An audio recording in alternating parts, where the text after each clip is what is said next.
So a weird part of my job is that I talk about nuns a lot. Not people that wear habits, but N-O-N-E-S, people that do not declare a religious identity, that when you ask them what their religious identification is, they say none. And this group is sort of complicatedly overlapping with atheists, agnostics, humanists, and so on. And so I end up talking about them a lot, and it ends up being very confusing to a lot of people. The person I blame for people being interested in the nuns is our next speaker. He is Dr. Barry Kosmin, who is, of course, the founding director of the Institute for the Study of Secularism in Society and Culture at Trinity College, which is in lovely Hartford, Connecticut. And he's been one of the principal investigators of the American Religious Identification Survey, which started in the 1990s, and has sort of sprung that term into popular discussion throughout people who are talking about religious identification in the United States. He is more or less as I've said several times now, the premier expert on the study of secularism in the United States. He's also done surveys in Europe and in Asia and in Africa. And he is the editor of a new online international journal called Secularism and Non-Religion. And he is also a member of the board of directors for the Center for Inquiry. Please join me in welcoming Barry Kosmin to talk about the future of students and secularism.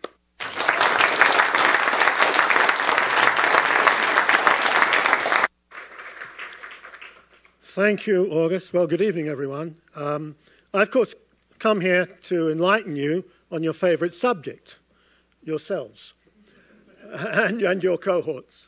Yeah, I was responsible for putting the nuns into the public lexicon. Actually, we got it from Monty Python, if you remember nonnies, hey nonny, nonny. But the issue is what has happened in the last 25 years since I've been looking at religion and non-religion, and increasingly looking at non-theists across the world, but particularly in the US. Let me see if I can get this to move down. Okay, so from a historical perspective, why are we hearing much more about secularism? Not because you are just a great group of people and good-looking and important, and everybody, including apparently the BBC, is interested in talking to you. The fact is that the word secularism is being used more. In other words, and this is, most of you, I'm sure you're a bunch of nerds, so you understand what this is. It's an engram, and it's the percentage of publications published in the United States over a 200-year period, as you can see, which use the term secularism. And what you can see there is there was a little bit of it in the early federal period, some in a little bit more in the 19th century, towards the end, when you had whatever his name was, Engelhart and Ingersoll, yeah, and one or two others. Then not much, and then it came great amount of interest in secularism after World War II. And then you see it went up and down around 60s, and that fall off, which actually reflects, for something I'm going to talk about, is the rise of the religious right. And there's a decline in the use and publications, because so many people are talking about religion, obviously the percentage falls, right? You understand the algorithm here. And then, as you can see, from the 1990s and into the 2000s, after the millennium, there's tremendous interest, or use, much more usage in publication. So we are with, the trends, the force is with us, and where we are now is that secularism is much more common. People are talking about it more. Do people understand it is another point. Do they not really understand it? Do they all understand it the same way? Do they define it the same way? Is there a commonality of definition and understanding of it across people who say they're secularists in some kind of way? So that's one of my questions this evening. Now, we spoke about the proportion of people who had no religion, and I want to show you this from two American Religious Identification Service, 1990 to 2008. And this is the change in the percentage of a state population over the age of 18. These were telephone surveys. And the proportion of people who answered that they had no religion. And you see every state in the Union had a positive direction. Every state, more people said they had no religion in 2008 than 1990. Not just more people, but proportionately, because there are more people around than there were in 1990. But you see also, some of you might be able to see at the front, who are wisely located themselves in the front row, will actually be able to see that the green is the Northeast, the blue is the Midwest, the red is the West, and the yellow is the South. And one of the things you notice there, it's the more syndrome.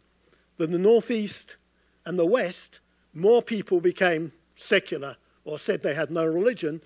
It was increasing faster where those people, as we know historically, are already located.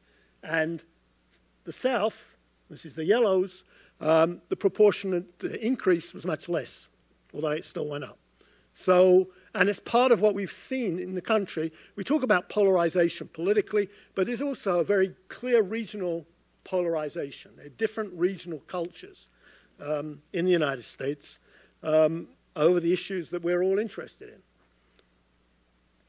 So this is the proportion, this is another way of doing it, this is the actual percentage of the population in 2008 who said they had no religion.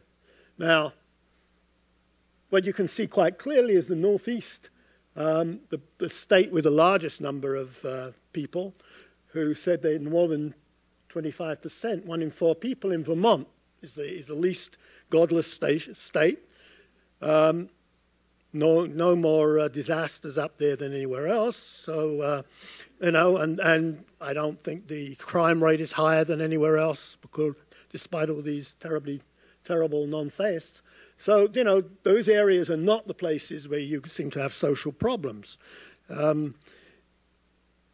As you can see, every state has it. The smallest is not marked there. It's a little yellow dot, and you can all guess what that is. That's Mississippi. But the South is not where we would find a lot of people who say they have no religion. But it used to be, historically, if we'd given you this map in the 80s and the 90s, it would have been a smaller proportion, but it would have been the Northwest and the mountain states. That was the godless zone, or what was known as places that had, were unchurched, was the term that was used at that time. Slightly biased term, but the unchurched belt was the Pacific Northwest. It was Washington, Utah, and interestingly, some of the mountain states, where there are a lot of cowboys and people like that. The tendency has always been for young, single men to be less religious than older, married women, especially widowed women. So that was historically, without making any point about it, those people, the people who went to church and those people who didn't. What was the religious identification in 1990? Now, the bottom is 1990 and the top is 2008. And I put in the number of people when we did this survey. 1990, there was 115,000 people interviewed. In 2008, over 50,000. So we had a large number of people, and we asked them what their job was. What's their occupation? And several thousand, in both occasions, said they were students. So it's a pretty good sample of people who said they were full-time students at that time. And as you can see, there's been some changes. The proportion of Catholics, the proportion of other Christians, which used to be called Protestants and others, although it includes people like Mormons that other Christians don't think are Christians, but we put them in there. The proportion of people who have other religions is roughly the same. But you see that big jump in the number of students who are saying they had no religion, who are the nuns or the nonnies, 22%. And some of the people who just refuse to answer the question are usually people who don't want to talk about religion, and so they're pretty anti-religious, usually. So that actually, a lot of those 4% also probably there. But it gives you an idea of how the student body has changed in the last 20 years or so. So you've got more people who say they have no religion and fewer people who say they're Christians. And the other religions have not grown as much as people would think and claim. So that Christianity is not losing out to Hare Krishna and people like that. It's actually losing out to people who have no religion, which probably worried the pastors more. Okay, just to show you, this is math data. I saw they have a little advertisement in your brochure here at SSA. But they're roughly, the military is made up mainly of young males, 18 to 25 or 30. And the most interesting thing is they're near enough the same profile if you looked at the students, right? It's other Christians, Catholics. 23% of the military say they're nuns, right? And you saw the students' body. So this is a generational phenomenon, which is very interesting. One could say the military now reflect the country, or anyway, whatever it is, they're not. I think it's probably many of you would not have thought that the profile of the military would be the same as you guys sitting in the audience, but it is. Okay, so what effect does this have on the population? Okay, well, one of the ways people are interested in is obviously politics. People ask their political party identification. Very simple thing in the United States, basically two parties and independents. And in 1990, you see that the students were actually one-third, one-third, one-third, right? Remarkably. That was the end of the, I don't know, obviously most of you weren't alive, but Reagan, President Reagan, who was a Republican, was very popular amongst young people. Got more young people than old people to vote for him. It was, everything was good in America. And springtime and all that. But anyway, as you can see, by 2008, the student body had changed in its political ideas. And really, it's the collapse, really, of the Republican vote. There's a very big generational shift there. And that is because, as we know, between those years, beginning in 1990, you had the religious right, near enough, took over the Republican Party. Right? They weren't a great strength. It was the country clubs that owned them in the 1980s. By the 2000s, it was the evangelical churches. So, obviously the students, as we saw their profile, becoming more non-theist, less religious, the student vote reflects that.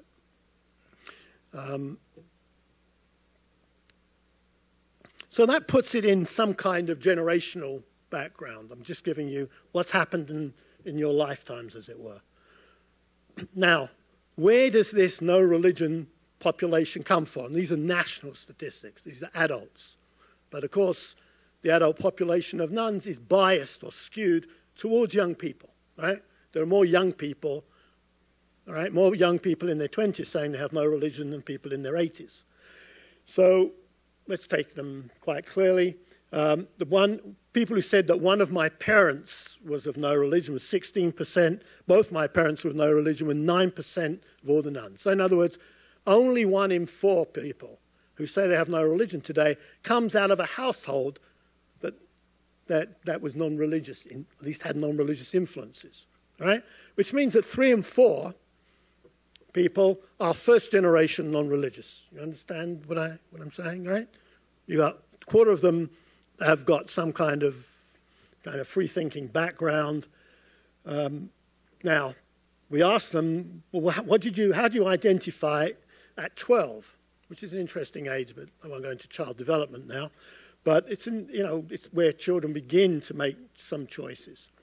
But what you can see there is already, although 25% only had a parental influence of no religion, already a third of them said they weren't religious at age 12. So there's a kind of shift already, in primary, in elementary school. Proportion of people who said they were Catholic was about the average, 21 in 4 people.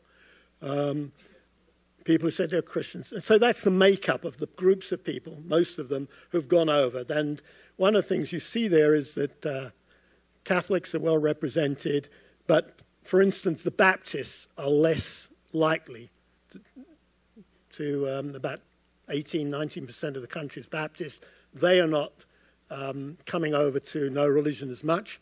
And that obviously is one of the reasons for that regional pattern, right? Because the Southern Baptists dominate the old Confederacy in the southern states, right?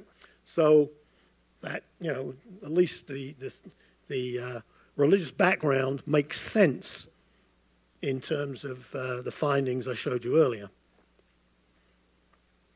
Okay, so now let's have a look at, in 2013, we took a national sample of, with Center for Inquiry in my institute, put together an attempt to look at a large national sample, and tells you here they were 38. We took people at four-year colleges and universities. Bit of a class, social class skew there. We didn't do community colleges, but this is the population that we decided to concentrate on for international comparative purposes. And the population that replied to us, it was an online one, was 59% female. That's about what the four-year colleges are now. That's a very big change in the last 25 years again, that we've gone from a male majority situation on campus to a female majority situation on campuses, especially four-year campuses. And the proportion of minorities is underrepresented, but has grown quite a bit. But how did these people report themselves is very interesting. We asked them, it wasn't the first question. We just said, how would you self-identify? And as you can see, this is the way they were sort of, again, one-third, one-third, one-third. Religious, secular, and spiritual. Now, obviously, all of you are going to ask questions about what's the difference between spiritual and religious, and I'm going to tell you the difference, because people do make a distinction, and I'll show you how those distinctions are made. Most of you would probably know what the secular are going to say and how different they are. Okay, well, the first thing that we have to think about is does it make any difference to, I mean, do people who choose certain college majors already, have they got a disposition to a certain, what we might call worldview, a religious worldview, a secular worldview, or a spiritual worldview, in terms of their own identification? This is very interesting, because it shows the religious and the secular are no different from what they choose to study. Okay? The spiritual are slightly different. As you can see, slightly less likely to be STEM students. And one of the reasons is because and you'll see that, secular students have a male majority, and spiritual students have a female majority.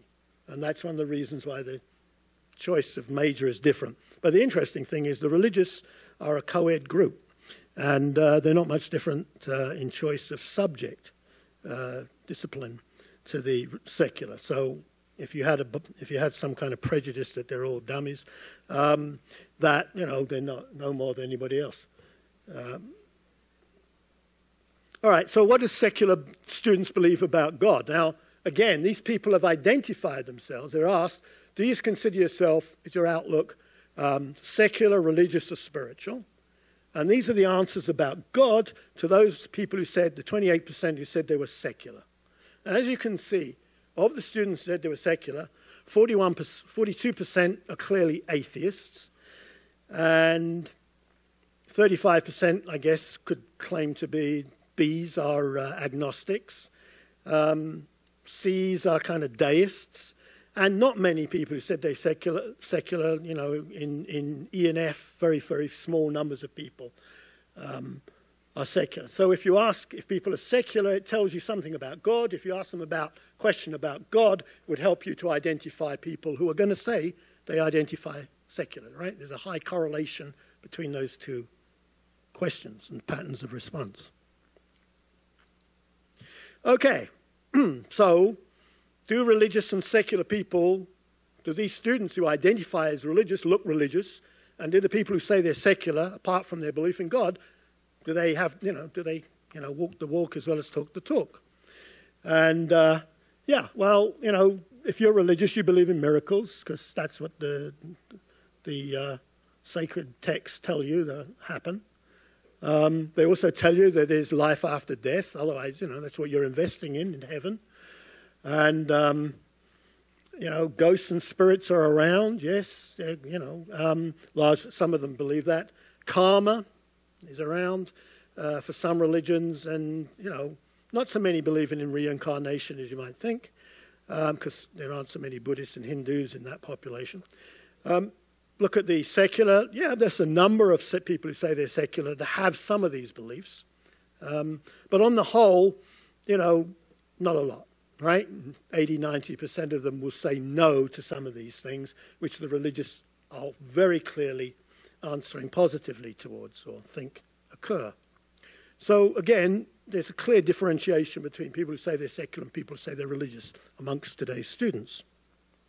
So they know what they are. Right, let's take another question. The question was, do you believe that religion is a cause of conflict in the world today? And then obviously religious people are less likely to agree. Spiritual people were split on this, and most of the secular said that religion was a cause of conflict, and that may be one of the reasons why they have I don't know if it one, which is the chicken and which is the egg, which causes one or the other, but there's, is it because they believe religion's a bad thing that they say they're secular, or because they're secular they think religion's a bad thing? Doesn't matter. But the interesting thing here is, again, is that spiritual people are different to religious. When people say they're spiritual, what they're really saying is they don't like organized religion, right? It's religious means organized religion, spiritual means other stuff, which they regard as good, but it's not run by clergy. All right. Let me prove this to you, okay? Now, remember that the disciplinary major profile of the religious is exactly the same as the secular. And there's the same number of scientists in both, and the spiritual have got fewer people who are studying science, right? And what I'm comparing here is what they think about the honesty of ethics of religious clergy with the honesty and ethics of scientists, right? And the religious kind of think the clergy is slightly better than the scientists, but they have a reasonably positive view. But the interesting thing is even religious young people don't give the answers that we got 20 years ago, where this honesty of and ethics of clergy was much higher, and that's because of some bad publicity certain churches have had in the last 10 years.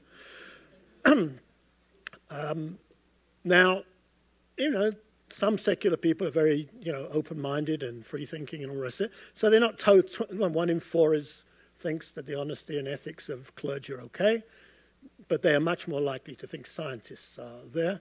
And you see the spiritual lie between them. But the interesting thing there is the spiritual people are much more likely to have high regard for scientists than for clergy, which is what my point about the spiritual people, that they really are not religious because 2/3 of them are skeptical, if that's the word to use, as spiritual people, about the clergy. Again, let's prove it again. Let's have a look at a question which says, do you believe in creationism and intelligent design, or do you believe in evolution or Darwinism? And quite clearly the secular people are very, very strongly in favor of evolution and Darwinism. And not many of them think creationism and intelligent design is worthwhile. Spiritual, interestingly enough, they, again, closer to the pattern of the secular than they are to the religious. The religious, of course, believe equally in both, and those of you who are great mathematicians will see there's an overlap, right? The people about 20% of the religious believe both in creationism and Darwinism. That's because presumably they, especially those who are studying STEM subjects, are in a kind of 2 worlds. They operate in 2 worlds, on campus and then at home, or during the week in the lab and on the weekend in church. And so they, they see the benefits of both of these theories. But again, it's quite clearly where the secular are. Now, I think one of the things you should be getting out of this is the secular are much more of a coherent population than the other two, right? That's one of the things you should be seeing here. They should be easier to organize. All right? In theory, right? So that's one of the questions we've got to think about. All right, so we saw this thing about miracles before, And here we're back to 84% of the religious believe in miracles, and they're much less likely to believe in reason and rationalism. It's the opposite for the secular. But again, the spiritual tend to believe in both, which is interesting, but, slightly lower levels than the religious. But look at the difference in the pattern of the religious. They're more likely to believe in miracles than reason, and the spiritual is the other way around. So again, the spiritual is a more diverse population than the religious and the secular. Okay, other things that are very popular today. One of them at least was popular in the past. That's faith, or two of them, prayer and faith healing. And what I've done here is the religious are at the top, the spiritual in the middle, and the seculars are the purple people underneath. And you can see, again, that the religious believe in prayer, surprise, surprise. Spiritual, slightly less so, and the secular, much less so. Faith healing, not so much of a gap between the religious and the secular. Something like homeopathy, those of you who are interested in science and reason and things like that, homeopathy, spiritual people tend to believe in alternative stuff, right? Just alternative stuff generally, and that comes out all the way through there, as you can see. Some of these more esoteric practices, magnetic therapy, numerology. And one of the reasons why these are in here is because I did a study of same questions with Indian scientists, and they look like spiritual people to some extent. PhDs in India look like spiritual people, spiritual students in the United States. So I don't know what that tells you, but it's diversity, I guess. The meaning of secularism is interesting.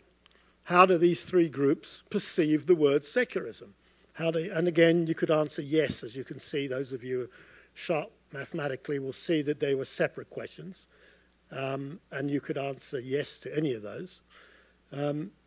And no identification or affiliation with any religious tradition was what the spiritual were most likely to say. Much less likely amongst these. I mean, the secular are likely to say, much less likely amongst the spiritual, and the religious now are in between. Absence of supernatural beliefs is a secular and spiritual answer. This is where the secular and spiritual agree. Separation of religion from state and government. This is an interesting one, that the slight majorities of both the spiritual and religious think that's what secularism is, unless the secular people themselves. That, to me, is a political problem, because with things like Hobby Lobby and those kind of decisions that we've had in the Supreme Court recently, the secular really, and I guess this is Barry Lynn's speech tomorrow, the secular students are not politically astute in this area, as I would like to think. Tolerance for various religions and philosophies, again, that's where the secular see themselves. They're very tolerant people, free-thinking, open people. The others less so. And then the surprise, surprise, is that nobody, or very few people, and even very, very few spiritual people, 90% roughly of the other students, associate the word secularism with atheism, which is interesting. So atheism and secularism not highly correlated in this particular generation. It's all students, not yourselves here. I'm sure it'll be different in this group, but we're talking about the vast majority. And again, that's, to me, was a surprise. But there seems to be some kind of consensus there across the groups. Okay, let's take some other questions which are relevant politically at the moment. We asked the question, do you believe that women must defend their reproductive rights? And the group of people who said it, they were asked very true, not true, and all the rest of it. And very few, only a third of the religious students who belong to liberal religious denominations, the kind of mainline, the Jews and people like that, said that they were, that was very true, that women must defend their reproductive rights. The majority of religious students were Catholics and evangelicals, and they don't believe that. Spiritual students, who were the majority of whom were women, were not as supportive of women as the secular. And that was, I think, an interesting finding, because people often say that the secular students tend to be males and they're not interested in women's issues, but they were the group that were strongest in support of reproductive rights. So this is where the seculars seem to be more politically aware than they were about separation of church and state. But of course, the two things are very much linked, at least in the minds of the Supreme Court. So, there's interesting findings there, but the idea that secular men are not very understanding of women's rights and issues is not true, at least for 2/3 of them. All right, here's some interesting stuff. Do you believe that gays and lesbians have a legal right to adopt? Should we legalize nationally same-sex marriage? So, secular overwhelming consensus in both of those, very tolerant, open-minded about that, believe in civil rights for gays and lesbians. The spiritual, pretty close. And then the religious, interestingly, less so. But look at that. I mean, again, some of you might want to think about this. Why are religious people, why do they think adoption is more acceptable than same-sex marriage? In other words, it's an interesting finding, at least. I don't know why. I guess we have to ask them what they mean by that. But it's clear that, the other two, it's level pegging, but amongst the religious, it's statistically, there's a large enough sample, say there's a statistical difference amongst the religious students who make a distinction between those two issues. All right, another one that's big, at least those of you, we haven't got many people here from the Pacific Northwest, but those two states, Washington, Oregon, and the Netherlands, are places where assisted suicide, people choosing their own method of exit, are acceptable in law. The religious, obviously, are against that. Suicide is not encouraged. In fact, it's banned by most religious groups. Secular, more likely to say it's okay. Spiritual, 50-50. So, but again, you see the secular much more open-minded and let people do what they want. So if you want to see the full report, that's where you go. What we called this report was the emergence of 3 distinct worldviews. And I think that's really what message I bring you. And that is that people, if you ask people if they're religious, secular, or spiritual, some of you should realize that those are 3 distinct. Most people think there's a very big overlap between people who say they're religious and spiritual, but many of the issues we're interested in, or you should be interested in, there isn't as much of an overlap. But even more interesting to me is that the secular come out as the most coherent group here, with the most consistent worldview. Their pieces fit together because there's much more consensus in that group. Religious people, there's liberal religions and there's fundamentalist religions and there's biblical inerrancy, and of course there's different religions. I mean, Rastafarians and Presbyterians probably don't agree about much. So there's religious, but the secular, there's much more consensus across the group of many of these, what we might call science, political, social, moral issues. So, having done my duty, I'll take questions. Thank you.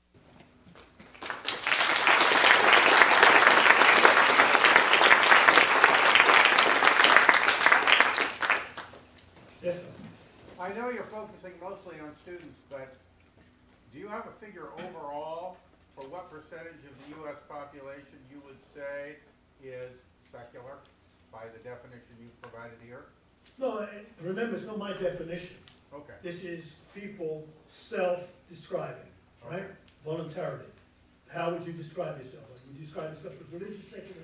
So what I'm telling you is the attributes of people who put themselves into that camp. Okay. And I didn't tell them what secular meant. Okay. My job was to turn around and ask them if they were secular and then find out what that meant in practice. Okay? So it's very important to realize I'm not categorizing it. Okay. Okay. So obviously the proportion is less. So it's 28%. It's down to, we haven't asked exactly the same question, but the overlap is that let me say, people who say they have no religion, I haven't shown you evidence. 70% of the people who said they had no religion said they were secular, and 30% said they were spiritual, and nobody said, who said they had no religion, said they were religious. Thank goodness. Which proves that schizophrenia is declining. So 70%, so we know about 15% of the, well, now Pew is claiming up to 20% of the population. This group is 28. So it's not much different now. I mean, you probably ask in the general United States population, would be 1 in 5 of adults, all adults. But of course, it would include the students. Anybody over 18 is an adult. Yeah. So students would be part of that population. So you're saying 15 to 20% yeah. non-religious? Or are which would, no, I said 20% say they have no religion. You ask me who's secular. I just explained to you, yeah. People who say they have no religion split between secular and spiritual. Got it. Okay? 7 to 3. Okay. So you can work it out. It's the ratio. Yes, sir. So I'm particularly interested in the political aspects of secularism. And your study showed that apparently people who identify as secular are more or least politically astute.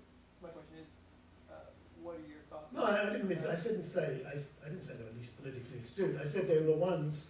They didn't associate secularism as a term with separation of church and state as much. What are your thoughts on that? Well, I think that's an issue that has to be brought before young people.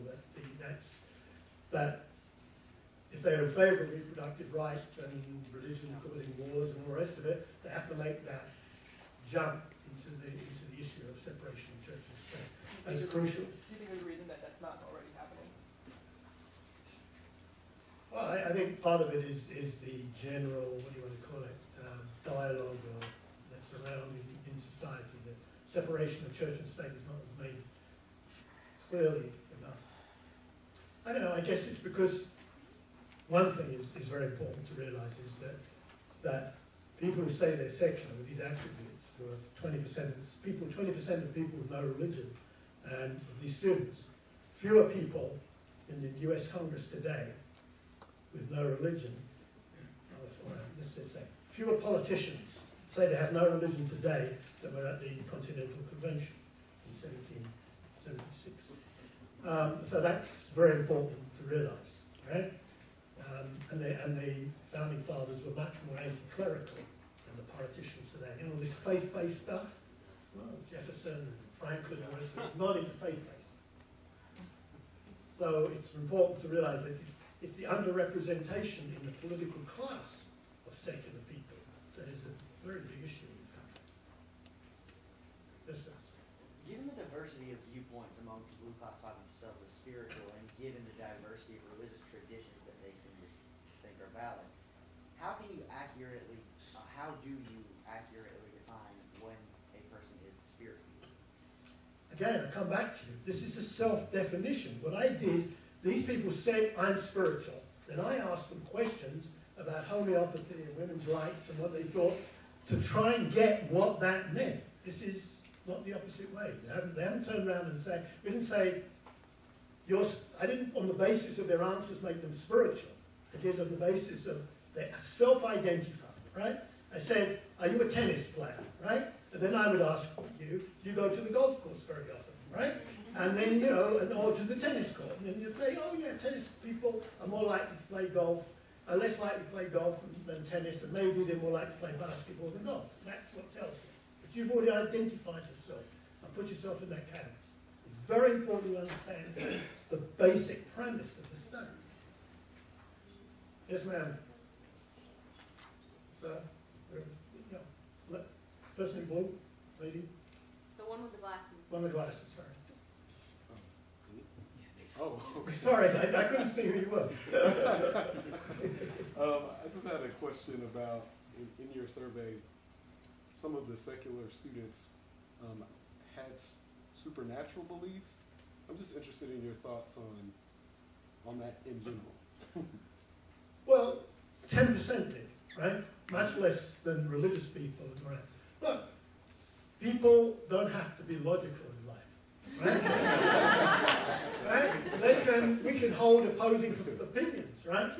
And you know, so people don't have, you know, they don't have to be consistent, okay? So what you do is you find somebody, you know, luckily for us, you know, 90%, 85% of the secular people who identify them secular, seem to agree with what scholars would say is secular opinions and secular attributes, right? But you obviously got a few people who are on the edge and not quite sure what they are, and they put themselves into a category because it sounded nice, honestly. You know, I like to be spiritual, yeah, you know, I like vodka. I mean, you know, I don't know why they're deciding what their understanding of spiritual is, right? So there's some kind of some jello effect about some of these things. But, yeah, I mean, you're not going to get, you know, these people are not cadres that went to party school, right, and learned some kind of catechism or something, right? So you're going to get some mixed ideas, but surprisingly, I thought, having been in this for 25 years, they were more coherent than I expected, given also the fact, I hate to say it, looking at you, but young people are still forming their opinions, right? Their opinions are more formed than one might give them credit for, because suddenly they've gone from home to the college campus, right? Or high school, and they're in a different environment, a new environment. And that, as people say, challenges their ideas and they're open to new ideas. These people actually are more fixed in their ideas than you might expect, and a lot of college faculty would like. Yes?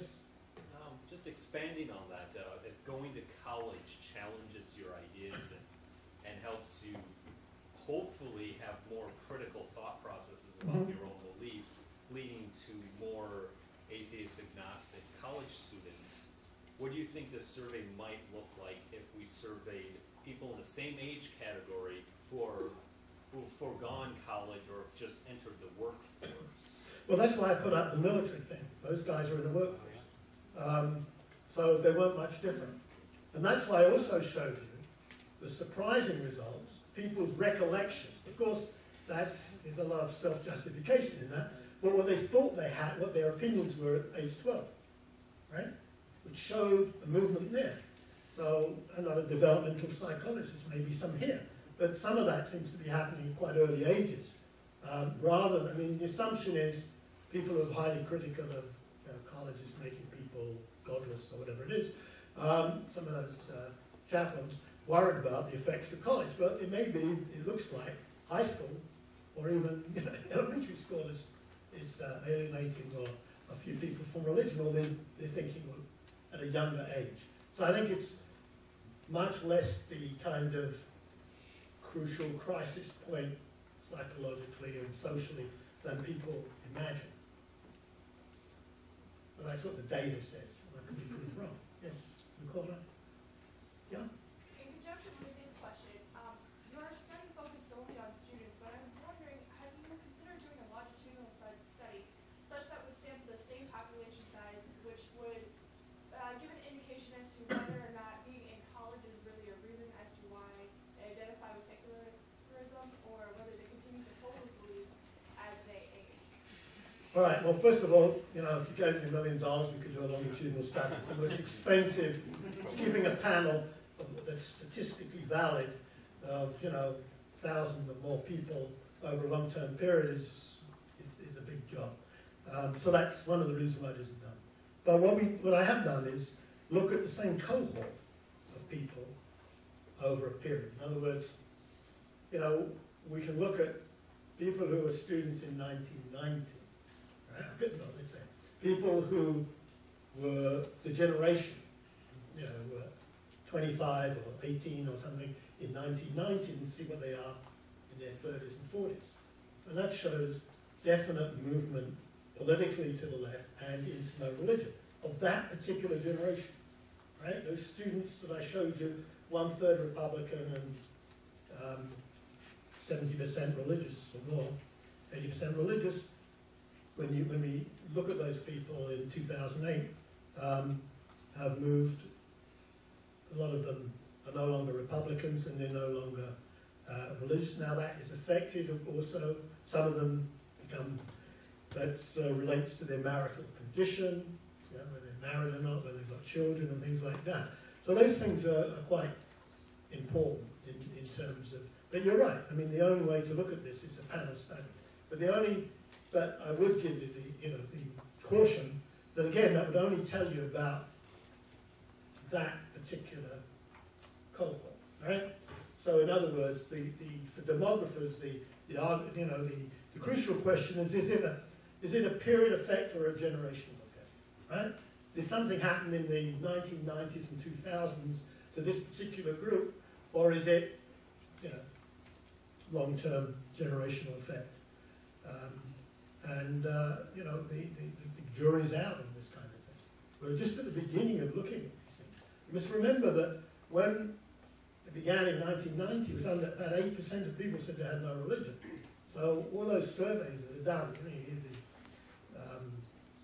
trying to think of those famous surveys, they had a very, very small sample of people who had no religion to work with. Now we've got a much larger sample, 1/3 of the students. We now can, look at them in more detail because we've got more people, much more statistical reliability. Yes? You mentioned, we were talking about how secular, people who identify as secular are a lot more pervasive than you might imagine. You made a remark that it should be much more easy to organize than it is. The question I have is... I was being facetious. Well, no. I am honestly curious if there's any kind of, probably not in this particular study, but if there's any research you're aware of religious, spiritual, or secular attitudes in relation to willingness to participate in group or hierarchical or individualist structures. All right, there's a lot of, not so much with students, but the other work I've done in the past. People of no religion traditionally, right? People say no religion, more likely to be political independents than the rest of the population, more likely to be skeptical of authority, less willing they're not joiners. I mean, much more autonomous individuals. I mean, because the whole point about religion is religious people are much more communitarian, much more community oriented, neighborhood oriented, family oriented than the secular people. But really, there is a communitarian movement within the secular movement, and there are a lot of us that are willing to be joiners in everyone. Yeah, obviously now, I mean, when you've moved, I mean, we're talking now amongst, it's going back, 70, there were about 17 million secular people, I think it was, in 1990, and now there's 40-something million. So it's a much more diverse population as much. But I'm just giving you a tendency there. And one of the skews is they're young and they're male and they tend to be single and all this kind of stuff. And so again, coming back to this, following people on in the kind of longitudinal stuff would be interesting to find out. But seeing as they've got a certain kind of profile at the moment, it's more difficult to do. I mean, they're more likely. But I think the point about religion is, and remember, the people who are in religious young people, right, have been in the religion and the congregation all their lives. They went to Sunday school, they did all that. And, so they kind of got their social group at an early stage, and so there's this continuity there. But if 3/4 of the nuns are new nuns, right, first generation, it's difficult to get the community going more. So again, this will change over time. If trends continue and the country becomes, there are more and more people who say they're non-faced out there, then things will change. But it's early days, really. Yeah. Back in the spring semester, I'm from the University of Alabama at Birmingham. And UAB touts itself as one of the most diverse campuses in the nation. We didn't have any data on religious diversity, so we did our own survey, much like what you did. And I was actually really surprised at how much our data was similar to yours. In the latest data that I'm aware of is that 16%, this was basically religious affiliation more so, but it was 16% agnostic, atheist, combine those into the same group.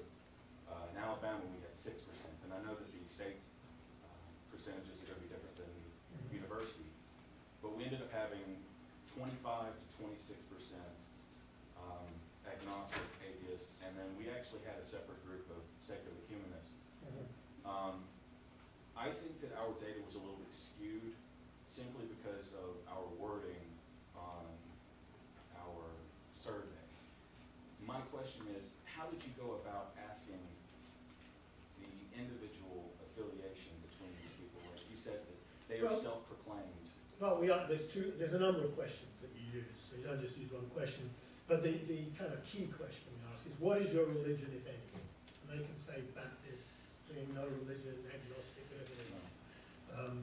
So that's the first question. And then the other question, how would you self-identify? Would you say you are religious, spiritual, etc. like that?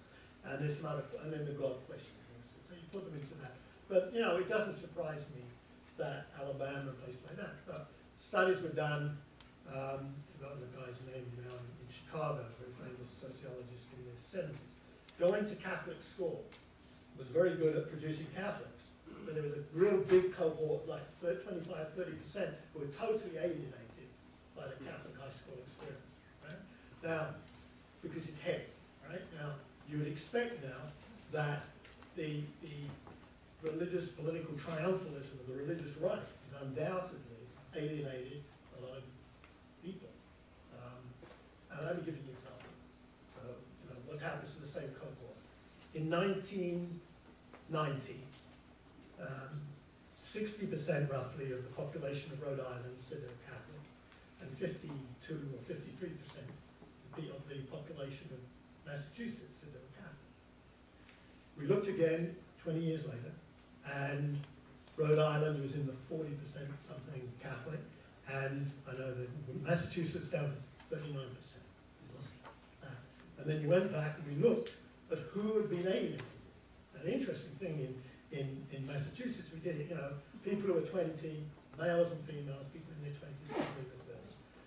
Catholicism in the Northeast, their greatest losses, you might not, seem to be middle-aged men. Now, the guys in their 20s and 30s who were then in their 40s and 50s in the 2000s were the ones who went from Catholic to no religion. We've got we can see the numbers, the proportion of those particular age cohort declined dramatically. And that's why, the greatest, we're going to call it, catalyst for no religion is northern New England, Maine, Vermont, New Hampshire, and that is caused by the scandals in the Archdiocese of Boston. And it's quite clear, and it was alienation of males, middle-aged men especially, who may have been nominally Catholic and then went over to no religion. So this kind of a staggered thing. I mean, it's very important for you to remember that, and this is why the 12-year-olds and all the rest of the students, very few people. One of the reasons why St. Paul was quite unusual, because road to Damascus moments are very unusual, right? It's usually a slow process, right, of alienation or change. People will go from very religious to mildly religious to kind of neutral, and then they kind of drop out, and and it depends who their partner is, right, and all that kind of stuff, all these influences. But you have a lot of nominals in the religious side. And one of the things that's happened in the last, as a result of, we might call the religious right and their political heavy-handedness, is a lot of people who are nominally religious have become, say they're no religion, and you can see that because it's not the evangelical churches that lost people, it's the main line. It's Episcopalians, the kind of moderate people. Because when I was young, you didn't see people saying grace in McDonald's over their hamburgers, even in Alabama. So that's changed, right? And Christian didn't mean today. If you say I want to go to a Christian school, that means evangelical, probably private, right?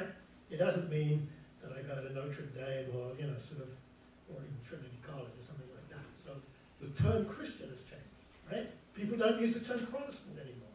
Your parents' generation knew what a Protestant. Protestant meant somebody who wasn't Catholic. Today you hardly ever hear the word Protestant used in the United States. So that's a big generational change. So that's why young people are slightly different to older people. Okay? Stop.